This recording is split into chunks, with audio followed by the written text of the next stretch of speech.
Ubuntu is an age-old African term for humaneness. It is in reference to caring, sharing, and being in harmony with all of creation. As an ideal, it promotes cooperation between individuals, cultures, and nations. Ubuntu places the individual in a system of relations, each person linked to community and to wider society within an environment that is nurturing and that is protected. In the urban space, this would imply a caring city. Caring cities make conscious choices and take conscious actions to be inclusive, to be equitable, to be hospitable, and to be supportive. They are cities that strive to offer a high quality of life, provide comfort and dignity for all, and deliver services that ensure the health and well-being of inhabitants.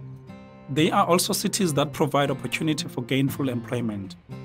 And they are cities in which plans and decisions are publicly deliberated, and where citizens are involved in decision-making. But what does this ideal mean in an urban world in which fairness and justice cannot be taken for granted? Where cities are more likely to favor unequal access to opportunity than equity? And can cities respond to inherent unfairness? What sort of caring might they employ to address unfairness or to mitigate the consequences of the unfair city for its most vulnerable residents? The global context in which this conference is inserted is characterized by deepening debt crisis, increased levels of migration, high levels of poverty and inequality, mass protest against systemic decision-making in favor of the better off, and growing dangers posed by climate change. It is also a globalized world where resource flows, communication, trade and migration are possible at unprecedented scales, and a world in which cities benefit from advanced connectivity, scientific progress, and sophisticated approaches to sustainability. We have focused on pursuing financial success in cities, and in the process, we have colluded in growing the inequalities between rich and poor. The OECD's report, Divided We Stand, stresses that income gaps between rich and poor are expanding in both developed and developing countries. Within this context, cities need to deepen their responsiveness to the people and the places most affected by the grave urban challenges. A proactive focus on addressing the needs of the urban poor stands out as the key focus for caring cities. Powerful traditions have focused on greater fairness or justice in cities of the global north. Welfare policies, social nets, participatory planning processes, urban governance, and ecosystem justice policies exist in those cities. Yet, the crisis of capital has upturned the apparent assurance of fairness that these policies intend to provide. On the contrary, the urban future is bleaker than before, especially for the urban poor, and how much more so in the global south, where universal social welfare systems are limited. Urban planning has not served the public interest, and the anti-poverty focus has been on what the poor can do for themselves. Many of these cities offer minimal protection to marginalized inhabitants. Cities are not inherently fair places. In many cities, large portions of the population do not enjoy access to basic services or a voice in the decision-making that directs resources to or away from them. The promotion of equity is not only the moral thing to do, it also makes economic sense. Inequity is economically inefficient. It reduces people's life chances and inhibits their potential to contribute to prosperity in cities. UNICEF found that evidence from India, China, and Brazil indicates very clearly that efforts to ease inequalities generate larger dividends for poverty reduction than a more conventional focus on economic growth. And equity is crucial for democratic process. The way a city shapes and is in turn shaped by its population depends on whether urban systems allow all residents to stake a claim in the city. In summary, a caring city sustains the city and all who live in it, particularly the poor and the vulnerable. Cities can do this. They have the ability to prioritize spending on infrastructure that enhances access for the poor, to develop social safety nets, and to redistribute the benefits of the city in favor of the vulnerable. And cities of the South are taking steps to address inequity. More programs that promote equity in cities of the South are in place. Creating fair cities must in the first instance be a government responsibility. The state's mandate encompasses all elements of care of citizens and the environment. However, The caring city is realized only through many programs that are generated, driven, resourced, and managed by many agencies within and outside of the state. Most importantly, the caring city depends on the ability of these groups to work together and to prioritize public interest over private interests. There are key programs of change that local governments and their partners can implement. They have the tools. South African cities, among the most unequal urban centers on earth, have a long way to go to achieve caring cities. There is no room for complacency. The National Planning Commission issued a diagnostic report that identified South Africa as facing 9 key challenges. Many of these are prevalent in our cities. But in our metropolitan municipalities, NGOs, civic groups, and the private sector have used 5 tools to lead both large and small caring city programs that build the humane environments envisaged in Ubuntu. These are planning, infrastructure, social support, job creation, and participation. The first tool in the Caring Cities toolkit is planning. Changing the spatial pattern of the apartheid city form is no small task. The huge distances that residents must cover to meet their daily needs and the glaring disparities between historically white and black areas entrench the apartheid legacy in Johannesburg. The city of Johannesburg has a growth management strategy. It assists planners to make decisions about planning applications and to guide investment in infrastructure that will provide better located residential areas for the poor. It will also promote investment in marginalized areas and will prevent the unsustainable patterns of sprawling development. The plan is already directing new developments to undeveloped areas. Planning processes in caring cities need to involve citizens. In order to promote participatory planning, the ward-based planning system in Buffalo City worked with local communities to develop their own vision, to identify their own needs and their own resources, as well as to plan and budget for projects. Caring cities are efficient, accessible, and provide services to all inhabitants, and they use resources in a sustainable way. They do this through investment in infrastructure. South African cities have increased access to services through the upgrading of informal settlements, such as the program to upgrade 5 informal settlements in Cape Town. This program works with residents to develop individually tailored infrastructure as well as social support plans for each settlement. Immediate projects are included, such as a soccer field in Monwabisi, where youth contributed used tires for the construction of the kickabout facility and have taken responsibility for its maintenance. City departments came together to provide childhood education support, youth support, women's development, and leadership training programs. The upgrading efforts have been achieved through partnership. Immediate health and safety measures are also necessary. For example, residents of informal settlements often use unhygienic containers such as paint buckets for water storage, resulting in health problems. The Ekurhuleni Metropolitan Municipality has provided 25-liter quick-serve bottles to residents of informal settlements to address this problem. The rollout of electricity to poor households has been a major contribution to improving living conditions for the poor in South Africa. The City of Tshwane is partnering with Eskom to achieve electrification for all households within 5 years. 6,500 households in informal settlements will benefit in the first year, and public lighting is to be installed to enhance security in poor neighborhoods. Already carrying 1 million passengers per month, the Rea Vaya Bus Rapid Transit System is a fully integrated public transportation system in Johannesburg. It connects underserviced, marginalized areas to the city center and so begins to reshape access in a divided city. And the modern buses provide for low emissions. But our cities need to go further. They also need to prioritize non-motorized transportation facilities for the poorest of the poor. The Bicycling Empowerment Network is an NGO that works to do this. It brings bicycles from around the world to Cape Town and establishes training workshops where people are trained in bicycle repair and maintenance. It distributes bicycles to underprivileged communities and to healthcare workers and works with the city to develop bicycle paths. The National Planning Commission warns that South Africa's economy is unsustainably resource-intensive. Cities are beginning to embrace sustainable approaches that will enhance long-term resilience. A landmark project that converts gas from household waste into electricity was launched in Durban, a first for Africa. The project aims to produce sufficient electricity for thousands of homes while providing job opportunities and reducing the health threats to communities living close to landfill sites. The private sector is also leading caring initiatives in green infrastructure. Standard Bank has collaborated with the Nelson Mandela Bay Metropole and other partners to install 110,000 solar water heaters in homes. And in a case of a small intervention making a significant difference, an innovative coal fire-making method is aimed at reducing pollution, particularly in low-income households.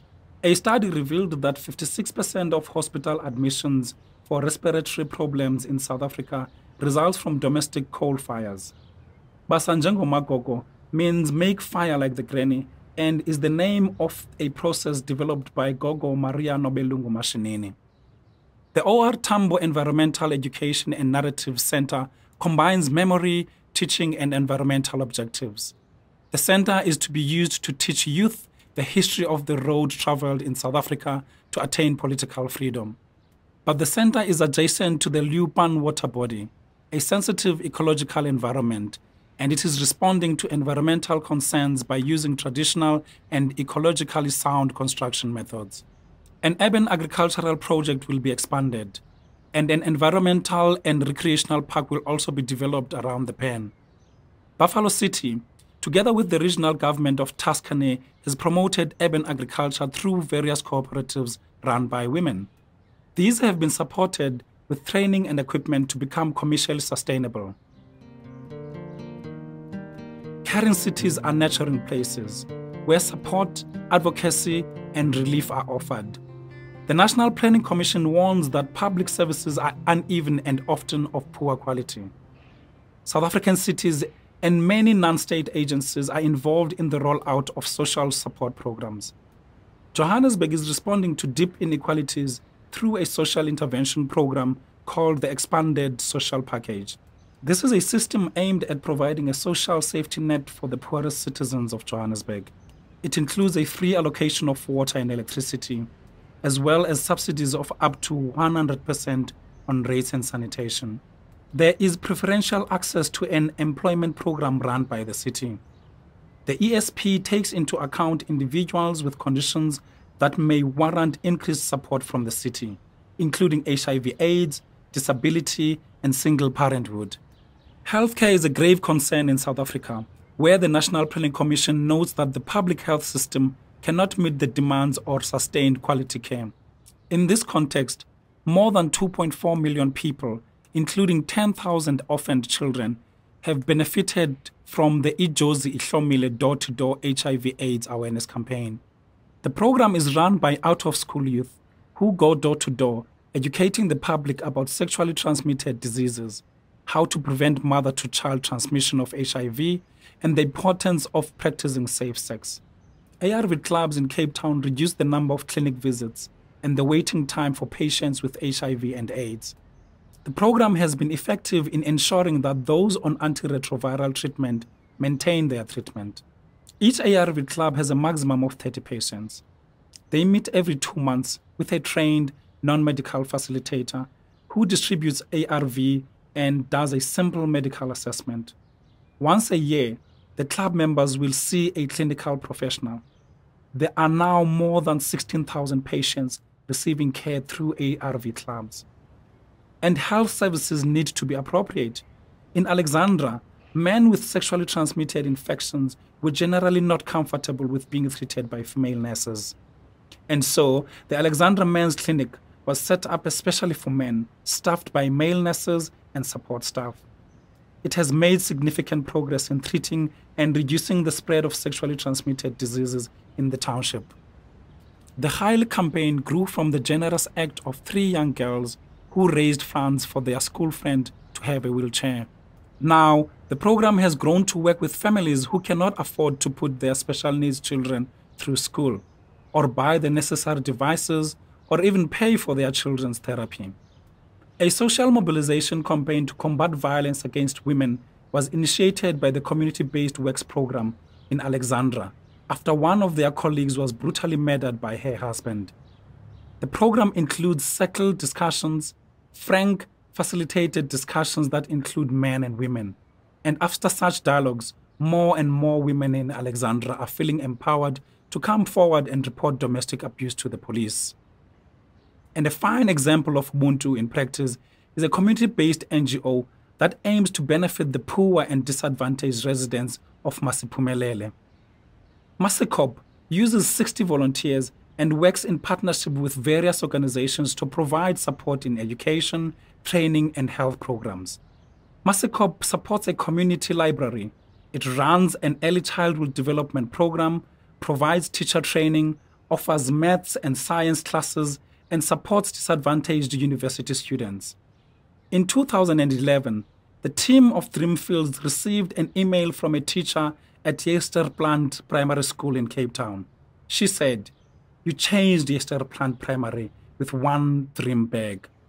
That bag gave the children a purpose, pride, a sense of belonging, and responsibility." Dreamfields is the dream of journalist and talk show host John Perlman, and has supplied more than 2,200 teams in primary schools with dream bags. The schools play weekly football in well-organized leagues. The National Planning Commission states quite simply that the first key challenge in South Africa is that too few people work. More prosperous cities with a stronger productive base will be better equipped to fund welfare services, public goods, and environmental improvements. And so the promotion of industry, of manufacture, and of job creation in the formal and informal sector are crucial in South Africa. The Vukuphile Learnership Program, launched by the Nelson Mandela Bay Municipality, is providing construction training and helping to create jobs for unemployed people. eThekwini has taken a multifaceted approach towards the informal economy. In 2012, there were over 22,500 jobs in informal business in that city, mostly women engaged in survivalist, low-income trade around transportation hubs. The municipality has worked with traders and has invested in infrastructure including water and electricity, ablution facilities, kiosks, business support centers, container parks, markets, refuse collection, and security services. And the Business Support, Tourism and Market Unit supports traders to move from survivalist to growth-oriented entrepreneurs. And the Our to Entrepreneurship project supports people with outstanding entrepreneurial talent. Chris Pinar could not afford university fees. He started off by selling beer from his house in Alex. But in an Our to brainstorming session, Chris decided that people in Alex shouldn't have to queue for 45 minutes every day just to buy bread. He will deliver it to their doorsteps. Chris started his business with 20 rands, selling 4 loaves of bread and making 2 rands profit. He now makes over 10,000 in profit per month and has become a bottom-of-the-pyramid specialist, helping big corporates to access the lucrative Alex market. Promoting participation is a key tool in the caring city. It is about fundamentally making governments more responsive to the needs of citizens. South African local government has been criticized for its unresponsiveness and poor consultation. There are mounting concerns about service protests, mismanagement, political factionalism, and self-interest. But the Citizens' Voice project is unusual in that a municipality trains citizens about their rights and responsibilities in order to hold local government accountable. It sets up monthly meetings between the municipal authority and the community to discuss water services and address problems. In Cape Town, over 2,000 people were trained to involve people in user platforms. The city gained a better understanding of service delivery problems, and the pilot project led to reduced water losses, increased payment levels, and citizens being empowered to play a more effective oversight role in water services provision. Politics and prejudice impact severely on the distribution of benefits and the exclusion of certain groups from opportunity. Caring cities that promote a spirit of Ubuntu are hospitable. South African cities need to go further to promote social cohesiveness because, as the National Planning Commission reminds us, South Africa remains a divided society. This is evident in the case of foreign migrants who make an important contribution to the South African economy. Yet, they remain a vulnerable group in South African cities. Migrants themselves have largely taken the lead here. The African Diaspora Forum is a non-profit organization whose members come from 21 different African countries. The forum has fostered awareness of issues that confront African migrants and managed crises that arise from xenophobic violence. It has created a dialogue to enable migrants who have been displaced by violence to be reintegrated back into the community. The organization also partnered with the Vets Law Clinic to challenge policies that discriminate against African migrants. While there is no room for complacency, as demands for better service delivery grow, there is an extensive record of state intervention in the built environment to improve living conditions for the poor in South Africa, from housing to roads to electrification to the development of social and health facilities. The long-term goal of Caring Cities is to implement sustainable citywide strategies that are focused on addressing the needs of marginalized and excluded groups. To achieve this, interventions must be consciously pro-poor, focusing on the needs of the most vulnerable within cities and the redress of inequity in cities. They also need to work with inhabitants to realize solutions. They must be partnership-based. Importantly, they must be sustainable over the long term. They must offer services, environmental quality, and governance that creates conditions for safe and healthy living environments. This will achieve a caring city, one that sustains all who live in it, particularly the poor and the vulnerable.